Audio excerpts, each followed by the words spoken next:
Hello viewers, welcome to my channel learn with Lily. Good morning everyone. আশা করি তোমরা সবাই ভালো আছো। আজকে আমি যেটা তোমাদের সাথে আলোচনা করব তা হলো প্রিন্সিপাল অফ কমিউনিকেশন প্রসেস।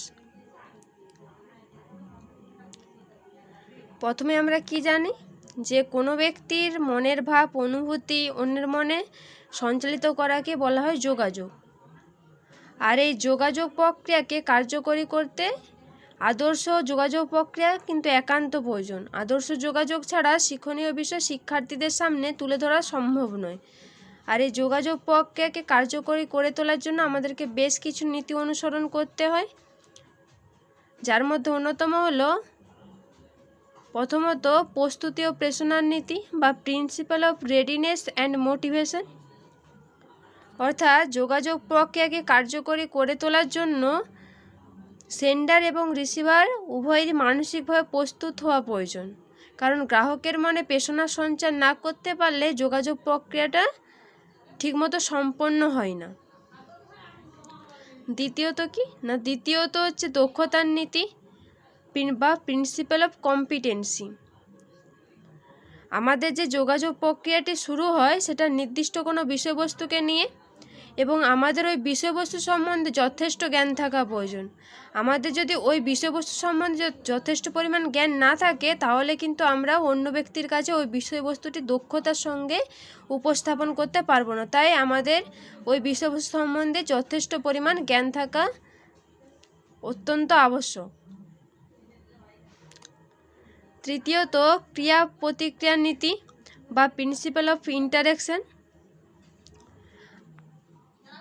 আমরা জানি যে যোগাযোগ একটি দ্বিমুখী প্রক্রিয়া, তাই সফলতা অনেকটা নির্ভর করে কাদের ওপর না সেন্ডার অ্যান্ড রিসিভারের ওপর, এবং সেন্ডার এবং রিসিভারের ক্রিয়া প্রতিক্রিয়ার ওপর। সেন্ডার অ্যান্ড রিসিভারের মধ্যে যত বেশি ক্রিয়া প্রতিক্রিয়া হবে তত তারা কি না একে অপরের সঙ্গে জড়িয়ে পড়বে এবং যোগাযোগ প্রক্রিয়া আরও বেশি কার্যকরী হয়ে উঠবে। চতুর্থত কি মাধ্যম নির্বাচনের নীতি বা principal of selection of media. যোগাযোগের সার্থকতা কিন্তু অনেকটাই নির্ভর করে কিসের ওপর না উপযুক্ত মাধ্যমের ওপর। তাই সেন্ডারকে এমন মাধ্যম নির্বাচন করতে হবে যা রিসিভারের কাছে সহজেই অনুধাবনযোগ্য হয়।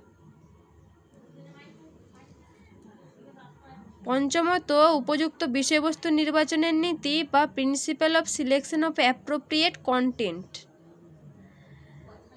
আমাদের যোগাযোগ প্রক্রিয়ার সফলতা অনেকটাই নির্ভর করে আমরা যে বিষয়বস্তু নির্বাচন করেছি তার ওপর, কারণ যদি বিষয়বস্তুটি সহজে বোঝা না গেলে সেন্ডার এবং রিসিভার উভয়ের কাছেই কিন্তু যোগাযোগের প্রক্রিয়াটিতে বাধা সৃষ্টি হয়। তাই এমন বিষয়বস্তু নির্বাচন করতে হবে যার নির্দিষ্ট উদ্দেশ্য থাকবে এবং শিক্ষার্থীদের পরিণমনের সঙ্গে সামঞ্জস্যপূর্ণ হবে। ষষ্ঠত হচ্ছে ফিডব্যাকের নীতি বা প্রিন্সিপাল অফ ফিডব্যাক।